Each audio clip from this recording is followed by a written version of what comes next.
রিয়াজ, এসব আমি কি শুনছি রে? তুই আবারও জমি কিনে তোর বোন নামে দিয়েছিস?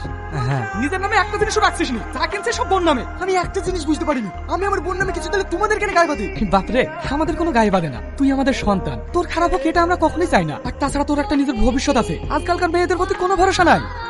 তুই না, তোর আব্বাকে একবার ফোন কর, বাজার থেকে মাছ আনতে বল। মাছ আনতে হবে না, তোমার জামাই ফোন করেছিল, বাজার থেকে খাসির মাংস আনছে। ওই দেখো, বলতে না বলতে চলে এসছে। এই নাও। রিয়াজ কোথায়? ও ঘরেই আছে, যান। কি ব্যাপার, আপনি হঠাৎ? তোমার টাকাটা দিতে আসলাম, এই নাও তোমার টাকা। শোনো না, আব্বা বাড়িতে নাই, তুমি একটু বাবু থেকে ঘুরে আসো। আরে বাজারে যেতে হবে না, আমি এক্ষুনি চলে যাব। ছাড়েন তো, আপনি আমাদের বাড়িতে রোজ আসবেন নাকি? তুমি যাও।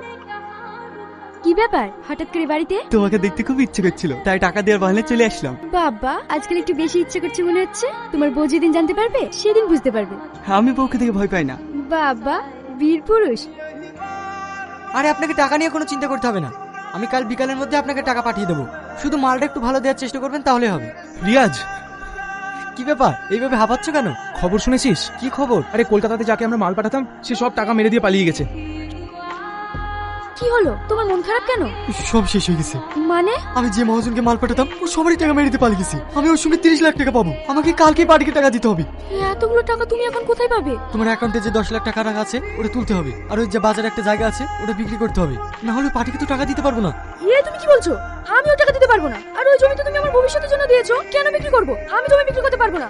কি রে, সেই তখন থেকে ডাকছি শুনতে পাচ্ছিনি? কি হয়েছে? তোমার কথাই ঠিক ছিল আব্বা, আমি অনেক বড় ভুল করে ফেলেছি। কেন, কি হয়েছে? মহাজন আমার টাকা মেরে দিয়ে চলে গেছে, আমি পাওনাদারদের টাকা দিতে পারছি না। তুহিনার অ্যাকাউন্টে যে টাকা রেখেছিলাম ও আর ওর মা বলছে নাকি সেই টাকা দেবে না। কেন দেবে না? চল আমি গিয়ে দেখছি।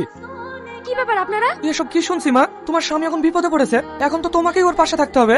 আমি আপনার ছেলের সঙ্গে সংসার করতে চাই না। সংসার করতে চাও না মানে? হ্যাঁ, আমি আর তোমার ভাত খাবো না। আমি তোমার হাত ধরছি, আমি তোমার পা ধরছি, তুমি বাচ্চা দুটোর মুখের দিকে একবার তাকাও। আমি কারোর দিকে তাকাতে পারবো না। তোমার সঙ্গে সংসার করলে আমার জীবনটা শেষ হয়ে যাবে। তুমি যাও এখান থেকে। আরে তুমি অত চিন্তা করছো কেন? আমি তো আছি। তুমি থেকে কি হবে? তোমার তো বউ আছে। বউ আছে তো কি হয়েছে, আমি তোমাকে বিয়ে করব। আর তাছাড়া আমার তো দুটো বাড়ি, তোমাকে নিয়ে আরেকটা বাড়িতে থাকবো। আমি সারাদিন কাজ করে মরবো, আর একজন ব্যারিস্টার আছে নটা পর্যন্ত ঘুমাবে। মহারানী হইছে, আমি রান্না করে করে দেবো আর ও বসে বসে গিলবে। কি? এই, তুই একা কাজ করিস? আমি করিনি?